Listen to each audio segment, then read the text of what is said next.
सांसद डॉक्टर हेमांग जोशी संकलन में इलेक्ट्रिक कार लईने पहोंच्या। प्रधानमंत्री नरेंद्र मोदीनी फ्यूअल बचावવાની अपीलને માન્યતા આપી અને આ નિર્ણય કરવામાં આવ્યો। પોતાના પત્નીની ઇલેક્ટ્રિક કાર લઈને સાંસદ સંકલનની મીટિંગમાં પહોંચ્યા છે। તેમણે કહ્યું કે હવે હું પણ આ ટેવ પાડીશ કે એક જ જગ્યાએ જવું હોય તો એક જ ગાડીમાં જઈ શકાય અને ફ્યુઅલનો આપણે સૌ ભેગા મળીને બચાવ કરી શકીએ। આપણા દેશના યશસ્વી પ્રધાનમંત્રી આદરણીય નરેન્દ્ર મોદી સાહેબે જ્યારે સમગ્ર દેશવાસીઓને એવી અપીલ કરી છે કે અત્યારની જે વૈશ્વિક પરિસ્થિતિઓનું નિર્માણ થયું છે એની અંદર અમુક બાબતોની આપણે કાળજી રાખવી જોઈએ અને એની અંદર ઈંધણની બચત પણ એમની અપીલોમાંની એક મુખ્ય અપીલ છે।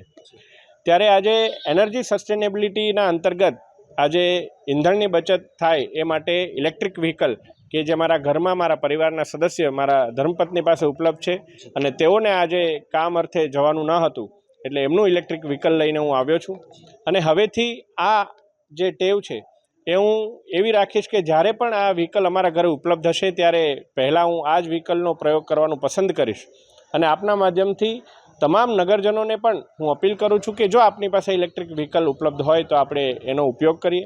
જો આપણે નવું વ્હીકલ લેવાનું વિચારતા હોય તો શક્ય હોય ત્યાં સુધી ઇલેક્ટ્રિક વ્હીકલ લેવાનો વિચાર કરીએ, કારણ કે હવે ઇલેક્ટ્રિક વ્હીકલના ઓપ્શન્સ પણ આપણી પાસે વધ્યા છે, સસ્તું પણ આપણે થયું છે અને એનું ઇન્ફ્રાસ્ટ્રક્ચર પણ હવે આપણી પાસે ઉપલબ્ધ છે।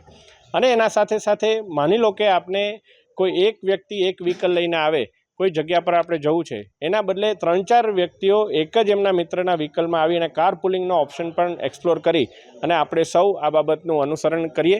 આ બાબતે હું આપના માધ્યમથી તમામ આપણા નગરજનોને, ગુજરાતના તમામ નગરજનોને પણ અપીલ કરું છું।